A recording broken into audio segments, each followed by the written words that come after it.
Okay, so the first tab of the spreadsheet is DFR, or daily flight record, and basically before the flight I set it up with the sectors that I'm planning on flying. I'm basically doing 3 sectors out of Cairns on Tuesday, so let's set it up with those 3. From having chosen the flight numbers up there, you can see that it's got Cairns-Brisbane scheduled 7:30, Brisbane-Sydney scheduled 10:30, Sydney-Melbourne scheduled 12:40, all Zulu times. At the moment, because there is no flight times in there, that means the delay is 0 and the rest of it's blank. It's also copied that down to here, and that's where a little fuel block analysis will take place later. I've selected myself there as the captain or first crew member, and I would select the first officer as the second crew member on the chance that the duty. You'll notice that the sign-on time is based on the schedule time minus 45 minutes, which is pretty normal. I need a date down here, and that's going to be the 18th January. It stays orange because today's not the 18th, but when it comes time to actually opening this sheet and using it, it'll be green. And that's basically it.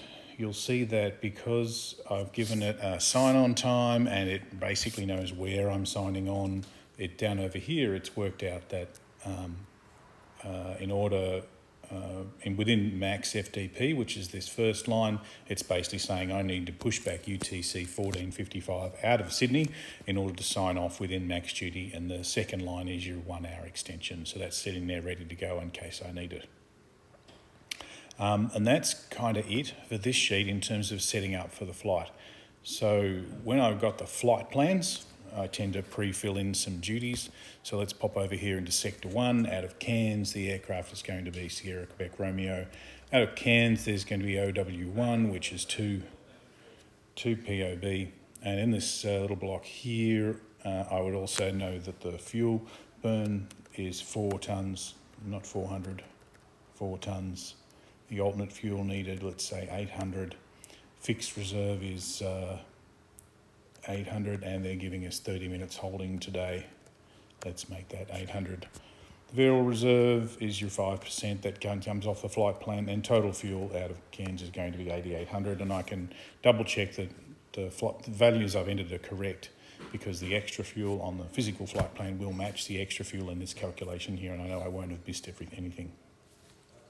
In here you can see a little pop down there. I can work out that based on the departure weight, an hour's worth of holding fuel is 1865. Actually, sorry, that's actually based on the forecast landing weight. Well, at the moment it's departure weight. When you've got a load, it'll be the forecast landing weight.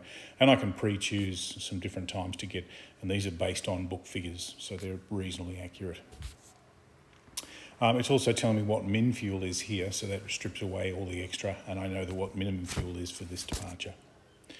Okay, and then that's basically as much as I would fill in from the flight plan. The only other thing I might put down here is that we're going up to level 280, and from the flight plan I know that today it's quite warm, so it's ISA plus 15. Let's make it ISA plus 20, ISA plus 20 out of Cairns. That tells me that my cruise, to cruise at 280, the max takeoff weight is 34,900. If the weight ends up being more than that, it'll all go red, and it'll tell me that I need to choose a lower cruise level, even though that's on the flight plan.